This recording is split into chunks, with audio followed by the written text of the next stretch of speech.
We got married quietly during the pandemic in New Zealand.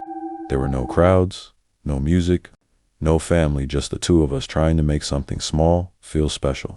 So, to celebrate our wedding night, we rented a cozy little Airbnb near the harbor. It was tucked behind someone's property. A small house surrounded by tall trees that brushed against the sky. It looked perfect, one room, a neat kitchen, and a tiny bathroom that smelled faintly of pine soap. We had dinner, laughed about how different our honeymoon looked compared to what we dreamed of, and unpacked our things. Everything was calm, at least until I found it. While my husband brushed his teeth, I started putting things away. I opened a drawer under the bed and saw a red-covered notebook. I assumed it was a welcome guide from the host. Maybe Wi-Fi passwords or restaurant tips. But when I opened it, my stomach dropped. It wasn't a guide. It was a guestbook. The first few pages were normal, cheerful messages about the view, the quiet nights, the comfy bed, but as I kept turning pages, the tone shifted. Something knocked on the window at 3 a.m. We felt like someone was watching us all night. Don't stay after midnight. The words were messy, rushed like the writers were panicked. I froze, staring at the final entry, a smudged message that read, "We tried to leave, but the car wouldn't start." Just then, my husband came out of the bathroom. "There's something weird in this book," I whispered. He sat beside me, curious, and began flipping through the notebook. Some pages were completely blacked, out with a thick marker like someone had tried to erase what had been written. He pulled out his phone, switched on the flashlight, and shined it from behind the paper. We could barely make out the hidden words beneath the ink. "He comes after midnight." Before we could say a word, we heard it footsteps outside, slow, deliberate, gravel crunching under heavy boots. Then came a soft click, the sound of the front door unlocking. A man's voice called out, casual and calm, "Just checking in. Everything all right?" But it wasn't our host's voice. Through the tiny keyhole of the bedroom door, I saw a tall man wearing gloves and a dark jacket.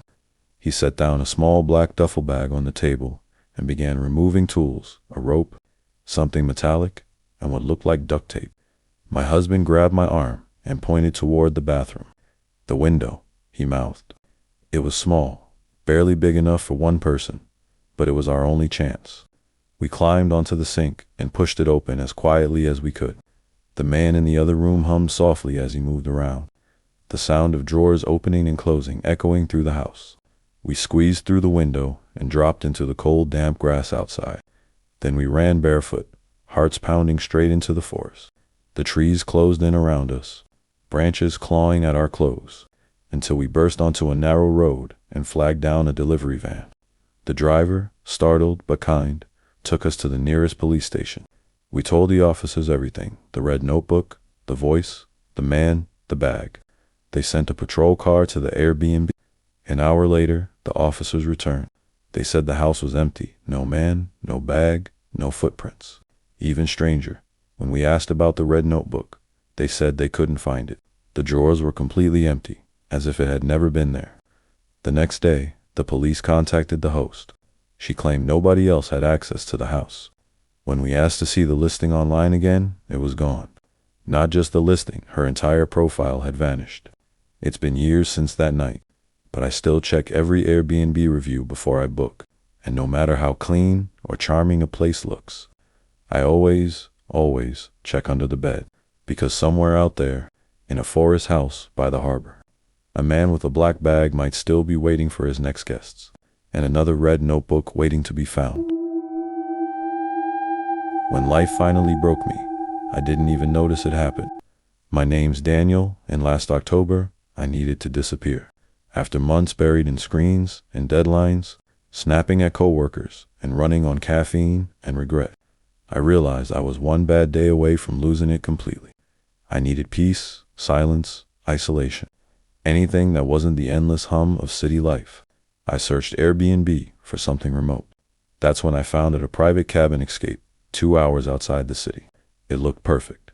1 bedroom, a small kitchen, a forest view, and total solitude. The reviews called it peaceful, quiet, cleansing, but several mentioned something strange. Follow Martin's rules and you'll be fine. I thought they were exaggerating until I got a message from the host.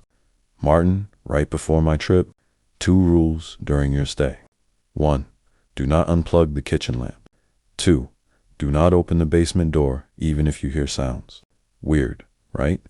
My friend Jake laughed it off, said it was probably an electrical issue or a broken door. I laughed too, but uneasily. The drive there was silent trees tightening around the road like ribs closing in. I lost cell signal halfway, and by the time I reached the cabin, it was already dusk. The air was sharp, cold, and quiet. Inside, it was exactly as pictured. Tidy, rustic, cozy enough, until I saw the lamp. It was sitting on the kitchen counter, plugged into the wall, casting this strange yellowish glow. It wasn't just dim, it was like the light breathed, flickering softly in and out. I remembered the rule and decided not to touch it. The rest of the place was fine: a clean bathroom, a small bed, and a locked door at the end of the hallway. The basement, its paint was chipped, the handle rusted, sealed by a thick silver padlock. I unpacked, made dinner, tried to relax. But that feeling like someone was watching from the dark corners, it wouldn't go away. That night, while reading in bed, I heard it thud, thud, slow, steady, echoing from the hallway. The sound came from behind that basement door. My heart was in my throat. I grabbed a flashlight but stopped halfway to the door. Martin's message echoed in my mind, even if you hear sounds. So I turned, locked my bedroom, and sat awake until dawn, staring at the light flickering under the door. Morning felt unreal, like I had woken inside a different world. I made coffee, but the overhead bulb kept blinking, and the kitchen lamp pulsed brighter and brighter, humming like static. Then I heard something outside. Daniel. A voice.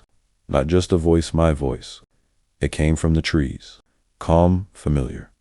Calling me again. Daniel, come here. I froze. My stomach dropped. I bolted back inside, and that's when I noticed it. The padlock on the basement door was gone.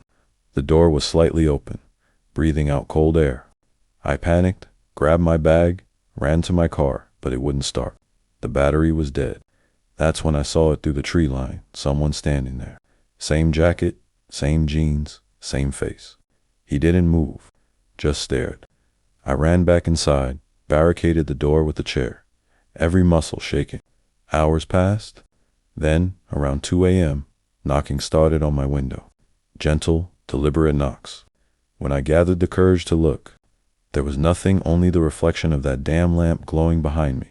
The next morning, I found a small black box sitting on the porch. Inside a note, "Go down or I come in." The basement door stood open wide. The lamp was dark. I don't know what took over me, fear, curiosity, or something else, but I walked to the edge of those stairs. The air smelled of iron and soil. Step by step, I descended, the wood creaking beneath me, and then I saw a shape standing in the shadows. Same height, same build, same face. Me. It smiled.